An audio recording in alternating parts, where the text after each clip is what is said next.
Die leier van die National Coloured Congress, Fadil Adams, is in hegtenis geneem en Kusatu eis dringende optrede teen die brandstofprysstygings.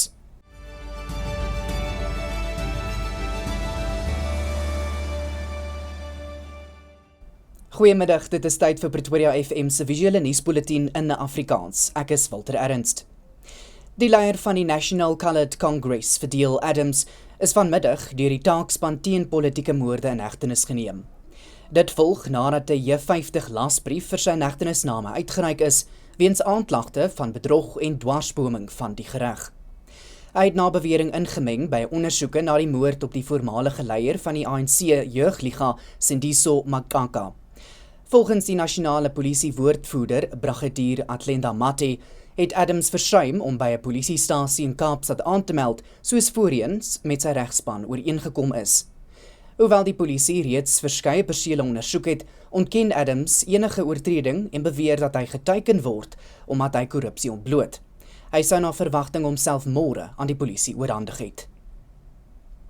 Die VF+ se hoofwoordvoerder oor hoër onderwys, Dr. Wynand Boshoff, meen die Nasionale Studente Finansiële Hulpfonds, oftewel NSFAS, moet of grondig hersien of selfs afgeskaf word. Hy sê dat die studentefinansieringsskema al jare lank onder swak bestuur is en meen dat herhaalde administratiewe ingrypings nie die probleme opgelos het nie. Boshoff het gereageer op die besluit dat NSFAS weer onder administrasie geplaas is, met die minister van Hoër Onderwys wat swak korporatiewe bestuur as rede aanvoer. Die VF+ meen dat universiteite en banke moontlik 'n groter rol in studente-uitbetalings moet speel, terwyl begunstigdes volgens hulle uiteindelik hul studieskuld moet terugbetaal wanneer hulle begin werk. Die rol van NSFAS om arm en werkersklas studente die kans te gee om 'n tersiêre onderrig te kry is 'n fantastiese ding om te doen. Maar die korporatiewe regering binne die instansie het net nog nooit gewerk nie. Die plek was amper meer onder administrasie as wat hy normaal gefunksioneer het en dan het hy ook nog nooit 'n skoon audit gekry nie.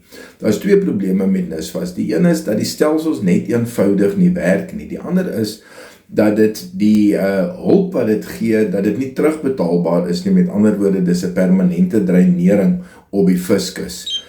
Die instelling kan eintlik maar net sowel vervang word met handelsbanke wat gemaak is om die soort werk te doen. Die vakbond Federasie Kusatu vra die regering om dringend meer te doen om werkers en die ekonomie teen skerp brandstofprysstygings te beskerm. Die vakbond Federasie sê die verwagte verhogings van meer as R3 vir petrol, R6 vir diesel en R4 vir parafin sal die lewenskostekrisis verder vererger. Kusatu se parlementêre koördineerder Matthew Parks het die huidige brandstofheffingverligting vir Mei en Junie verwelkom, maar waarsku dat werkers swaar gaan kry indien die verligting in Julie beëindig word, terwyl internasionale oliepryse hoog bly. Die vakbond vra ook vir goedkoper openbare vervoer, beskerming teen stygende voedsel- en elektrisiteitspryse en hulp vir huishoudings wat van parafin afhanklik is. Die Wêreldgesondheidsorganisasie het aangekondig dat hulle probeer om passasiers op te spoor na die dood van 'n Nederlandse vrou weens die Hanta-virus. Die oorledene was 'n passasier op die skip MV Hondius, wat tans by Kaapverde gestrand is, wat op 24 April in Sint Helena van die skip met gastro-intestinale simptome voet aan wal gesit het. Die WHO sê dat die vrou se toestand tydens 'n vlug na Johannesburg versleg het en is kort daarna oorlede. Haar eggenoot het vroeër ook aan dieselfde virus gesterf. Die WHO het gesê dat die Hanta-virus nog nie 'n beduidende risiko vir die breër publiek inhou nie. Die regerings van Kenia en Nigerië het sy kommer uitgespreek oor hul burgers in Suid-Afrika na onlangse teen-immigrasie optogte in dele van die land, insluitend KwaZulu-Natal, die Oos-Kaap en Gauteng.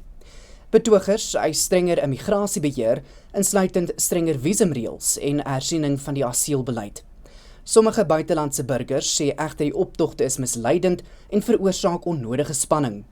Nigerië sê sy regering reël noodrepatriasie vlugte vir minstens 130 burgers wat weens veiligheidsvrese wil terugkeer en vra ook vir onafhanklike ondersoeke na die dood van 2 Nigeriërs wat glo by voorvalle met Suid-Afrikaanse veiligheidsbeamptes betrokke was.